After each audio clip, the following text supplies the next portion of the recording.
ഇന്ന് അന്താരാഷ്ട്ര തൊഴിലാളി ദിനം. വർഗബോധവും ആത്മാഭിമാനവും ഉള്ളവരായി ലോകത്തെ തൊഴിലാളി വർഗം ഉയർത്തെഴുന്നേൽറ്റതിന്റെ ഓർമ്മകൾ ഉണർത്തുന്ന ദിവസം. 80ഓളം രാജ്യങ്ങളിൽ മെയ് ദിനം പൊതു അവധിയാണ്.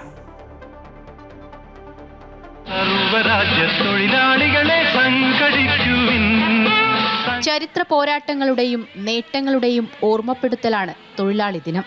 തൊഴിലാളികളുടെ അവകാശങ്ങൾക്കായി രക്തം ചിന്തിയ വിപ്ലവ സമരങ്ങളുടെ ദിനം. പോരാട്ടങ്ങൾക്ക് മാറ്റത്തിന്റെ കാഹളം മുഴങ്ങിയ ദിനം. 1886 അമേരിക്കയിലാണ് മെയ് ദിനത്തിന്റെ ഉദ്ഭവമെന്നാണ് ചരിത്രം.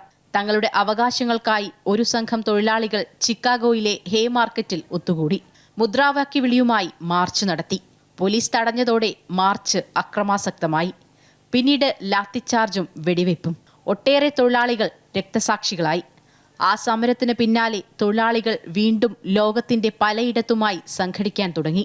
ക്രൂരമർദ്ദനങ്ങൾക്കും തോക്കിൻമുനകൾക്കും മുൻപിൽ മുട്ടുമടക്കാതെ അവർ പോരാടി. തൊഴിലാളികളുടെ സംഘശക്തിക്ക് മുന്നിൽ അധികാര കേന്ദ്രങ്ങൾ തകർന്നടിയാൻ തുടങ്ങി. 8 മണിക്കൂർ ജോലി, 8 മണിക്കൂർ വിശ്രമം, 8 മണിക്കൂർ വിനോദം എന്ന മുദ്രാവാക്യം ലോകം മുഴുവൻ മുഴങ്ങി തുടങ്ങി. 1889 ഫ്രഞ്ച് വിപ്ലവത്തിന്റെ 100ാം വാർഷികത്തിൽ പാരീസിലെ ലോക തൊഴിലാളി കോൺഗ്രസിലാണ് മെയ് 1 തൊഴിലാളി ദിനമായി ആചരിക്കാനുള്ള നിർദ്ദേശം ആദ്യമായി ഉയരുന്നത്. ഷിക്കാഗോയിലെ തൊഴിലാളി സമരം നടന്ന് 3 വർഷത്തിന് ശേഷമായിരുന്നു അത്.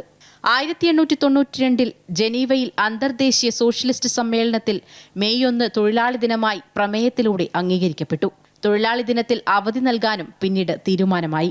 ഇന്ത്യയിൽ 1923 മെയ് 1 മുതലാണ് തൊഴിലാളി ദിനം ആചരിച്ചു തുടങ്ങിയത്. ഇന്ന് ലഭിക്കുന്ന ആനുകൂല്യങ്ങളും അവകാശങ്ങളുമെല്ലാം തൊഴിലാളികൾ പൊരുതി നേടിയതാണ്.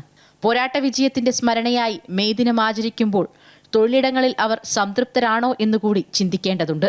പലയിടങ്ങളിലും ചൂഷണം തുടരുന്നുണ്ട്.